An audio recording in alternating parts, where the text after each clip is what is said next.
Canada जाने की planning करने वालों के लिए 2026 से सब कुछ पहले जैसा नहीं रहने वाला है। पढ़ाई हो, काम हो, परमानेंट रेजिडेंसी हो या फिर सिटीजनशिप, हर लेवल पर रूल्स बदल रहे हैं। तो इस वीडियो में आज हम समझेंगे कि कनाडा का 2026 से 2028 का इमिग्रेशन प्लान क्या है, इसमें स्टूडेंट्स, वर्कर्स और खास तौर पर यूएस में रह रहे इंडियंस के लिए क्या बदलेगा और किन बातों को लेकर अब आपको ज्यादा केयरफुल रहने की जरूरत है। तो चलिए फिर फटाफट से वीडियो को स्टार्ट करते हैं। हाय, मेरा नाम है वर्षा दुबे और आप मुझे देख रहे हैं एनडीटी टेक एड पर। सबसे पहले ना कॉन्टेक्स्ट को समझ लेते हैं। कनाडा के प्रधानमंत्री मार्क कार्नी की सरकार ने फेडरल बजट 2025-26 के साथ इमिग्रेशन लेवल्स प्लान 2026-28 लागू कर दिया है। इस प्लान का सीधा मतलब है आने वाले सालों में कनाडा कम लोगों को एंट्री देगा और इमिग्रेशन सिस्टम पर सरकार का कंट्रोल पहले से ज्यादा सख्त होगा। अब सिटीजनशिप में शुरू करते हैं क्योंकि यहाँ एक बड़ा बदलाव आया है। 2026 से लॉस्ट कैनेडियंस के लिए नए सिटीजनशिप रूल्स लागू होंगे। ये वो लोग हैं जो कनाडा के बाहर पैदा हुए लेकिन पुराने कानूनों की वजह से सिटीजनशिप से बाहर रह गए थे। नए रूल्स जो बिल C3 के तहत लाए गए हैं उनके मुताबिक अगर माता पिता कनाडा से जुड़े रहे हैं और उन्होंने बच्चे के जन्म या अडॉप्शन से पहले कम से कम 3 साल कनाडा में बिताए हैं तो बच्चे को सिटीजनशिप मिल सकती है। इमिग्रेशन मिनिस्टर लीना मेटलेस दियाब के अनुसार ये बदलाव पुराने कानूनों की गलतियों को ठीक करने और मॉडर्न फैमिलीज की रियलिटी को समझते हुए लाए गए हैं। अब आते हैं इमिग्रेशन नंबर्स पर, जहां असली इंपैक्ट दिखेगा। 2026 से कनाडा परमानेंट रेजिडेंट्स की संख्या घटाकर 3,80,000 कर रहा है। तुलना करें तो 2024 में संख्या 4,83,000 थी। इकोनॉमिक कैटेगरी का शेयर बढ़ेगा लेकिन फैमिली रीयूनिफिकेशन और रेफ्यूजी कैटेगरीज में कटौती होगी। इसका मतलब ये है कि स्किल्ड वर्कर्स के चांसेस तो हैं लेकिन ओवरऑल कंपटीशन ज्यादा टफ होगा। टेम्पररी फॉरेन वर्कर्स के लिए कैप और ज्यादा टाइट हो गया है। 2026 में संख्या 2,30,000 रखी गई है जबकि 2025 में ये 3,67,750 थी। यानी कंपनीज भी लिमिटेड हायरिंग कर पाएंगी।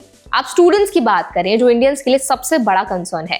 2026 में इंटरनेशनल स्टूडेंट्स के लिए नए स्टडी परमिट्स घटकर 1,55,000 रह जाएंगे। 2024 में संख्या 3,60,000 थी और 2025 में 4,37,000। साफ है कि स्टूडेंट वीजा अब ऑटोमेटिक रास्ता नहीं रहेगा। IRCC के डेटा के मुताबिक 2026 में टोटल 4,08,000 स्टडी परमिट्स इशू होंगे, जिनमें से 2,53,000 एक्सटेंशंस होंगी और सिर्फ 1,55,000 नए स्टूडेंट्स होंगे। कुछ स्टूडेंट्स के लिए राहत भी है। 1 जनवरी 2026 से पब्लिक इंस्टीट्यूशंस में कुछ ग्रेजुएट लेवल स्टूडेंट्स को PAL, TAL एक्सेम्पशंस मिलेगी लेकिन प्रोविंसेस के हिसाब से लिमिट्स तय होंगी। जैसे ओंटारियो को 70,074, क्यूबेक को 39,474 सीट्स मिली हैं। यानी कॉलेज और प्रोविंस सिलेक्शन अब बहुत सोच समझ कर करना होगा।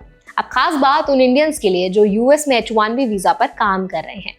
कनाडा ने उनके लिए एक्सेलरेटेड इमिग्रेशन पाथवे लॉन्च किया था जिसमें H1B वीजा होल्डर्स को 3 साल का ओपन वर्क परमिट मिल सकता था। लेकिन ध्यान देने वाली बात यह है कि इस पाथवे की 10,000 एप्लीकेशंस की कैप पहले ही पूरी हो चुकी है और फिलहाल नई एप्लीकेशंस बंद हैं। यानी फ्यूचर में अगर ये रूट खुले भी तो टाइमिंग और डॉक्यूमेंटेशन सबसे क्रिटिकल होगा। इसके साथ ही एक्सप्रेस एंट्री में 2026 से डॉक्टर्स के लिए अलग कैटेगरीज लाई जा रही हैं। इसमें जनरल फिजिशियंस और मेडिकल स्पेशलिस्ट शामिल होंगे लेकिन एलिजिबिलिटी के लिए कम से कम 12 महीने का कैनेडियन वर्क एक्सपीरियंस जरूरी होगा। एक और बड़ा बदलाव बिल C12 यानी strengthening Canada's immigration system and borders act से आ रहा है। इस लॉ के तहत इमिग्रेशन अथॉरिटीज को पावर मिलेगी कि वो एप्लीकेशंस को बीच प्रोसेस में ही सस्पेंड या कैंसिल कर सकें। मतलब अब एप्लीकेशन इन प्रोसेस होना गारंटीड नहीं है। IRCC के मुताबिक ये लॉ बॉर्डर सिक्योर करने, क्राइम और इलीगल एक्टिविटीज रोकने के लिए लाया गया है। कुछ प्रोग्राम्स को पॉज भी किया गया है। Home care worker immigration pilot 2026 में भी रीओपन नहीं होगा। वहीं बिजनेस इमिग्रेशन में रेस्ट्रिक्शंस लगाई जा रही हैं और फ्यूचर में एक फोकस्ड एंटरप्रेन्योर पायलट लाया जाएगा जहां सिलेक्शन बहुत टारगेटेड होगी। अब सबसे जरूरी सवाल, इंडियंस क्या सीखें और कैसे केयरफुल रहें? तो पहली बात, कनाडा को बैकअप प्लान समझकर ब्लाइंडली अप्लाई करना अब रिस्की हो सकता है। दूसरी बात, स्टूडेंट्स को सिर्फ वीजा नहीं पोस्ट स्टडी वर्क पाथवेज भी पहले से क्लियर रखने होंगे। तीसरी बात, यूएस में रह रहे इंडियंस के लिए कनाडा अब अपॉर्चुनिटी जरूर है, लेकिन शॉर्टकट नहीं। इस पूरे प्लान से एक बात एकदम क्लियर है, कनाडा इमिग्रेशन अब क्वांटिटी से क्वालिटी की तरफ जा रहा है।